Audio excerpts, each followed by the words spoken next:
This is a bit of a response to clear the air about a rifle in my collection. Got some pretty unintelligent comments made about the video that most of you have watched about the scoped or unscoped PSL that I have.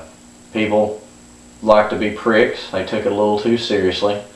Thanks to everyone that if you have information that maybe if I've misdescribed a weapon, or if you have additional information, 99.99% of you always send it to me in a personal message or leave it on a comment in a nice way. That's what the firearms community is about. Furthering the knowledge so that the people that are in the dark can come into the light about these weapons.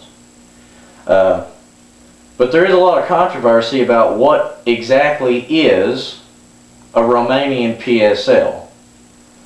Now, I've never been to the factory where these are produced. I've never been outside of the United States.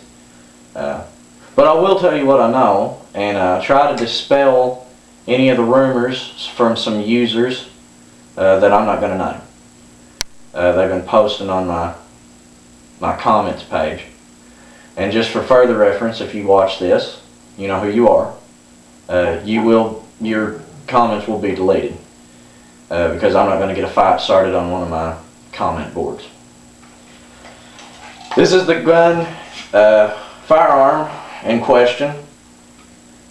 Now, as you can see, it looks a lot like a Dragunov. It looks like a classic Dragunov. Now, here's the thing.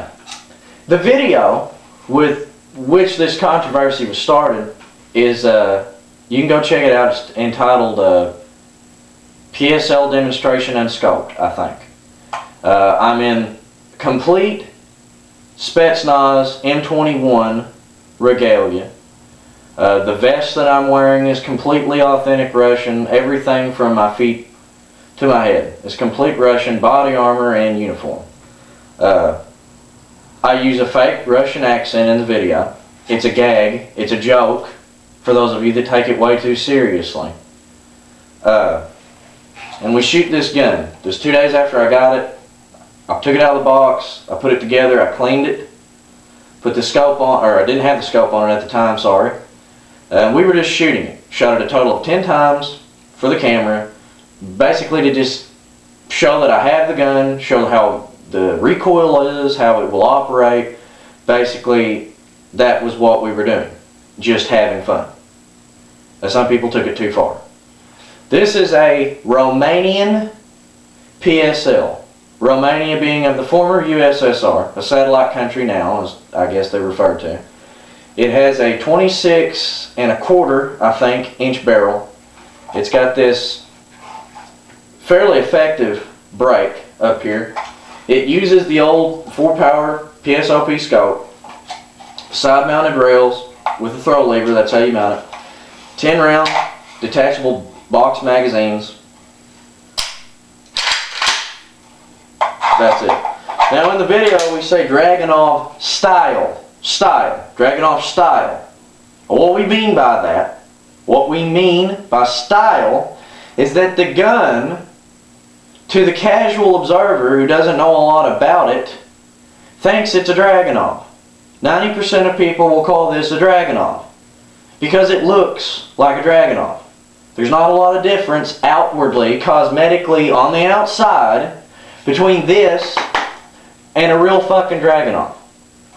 Now inside, hopefully I got enough light here so that everybody can be completely clear on this. It operates, if you're familiar with the guts of an AK-47, it looks just like that. Just like an AK-47. You take that out, pull the springs, the bolt comes out, you take your gas tube off, take your lower handguard off. It is exactly an AK-47. It's just the big brother. More accurate, longer range. I'm going to try and address all the idiocy that was put to my attention in the last week about that video and this weapon. This gun, a lot of gun talk forums, a lot of guys that do a lot of precision shooting complained that this gun wasn't very accurate, wouldn't hold very good groups, in other words. Not a, you know, the MOA, the minute of angle on this weapon, at certain distances was questionable. Now, just like any other gun, this gun falls under the shooter ammunition set of restrictions, and the variable between muzzle and point of impact. Okay? So, in capable hands, a gun made out of plumbing supplies is an accurate weapon at a distance. This gun right here fires a bullet that's capable of a 1,000-yard shot. It's lethal at 1,000. It's capable of 1,000 yards. 1,000 meters, 1,000 yards.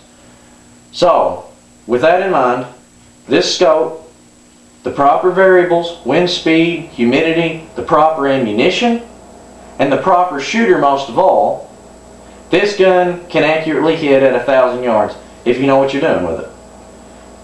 So not everybody's going to be like that. Ammunition could be bad. There's a lot of things that could go wrong.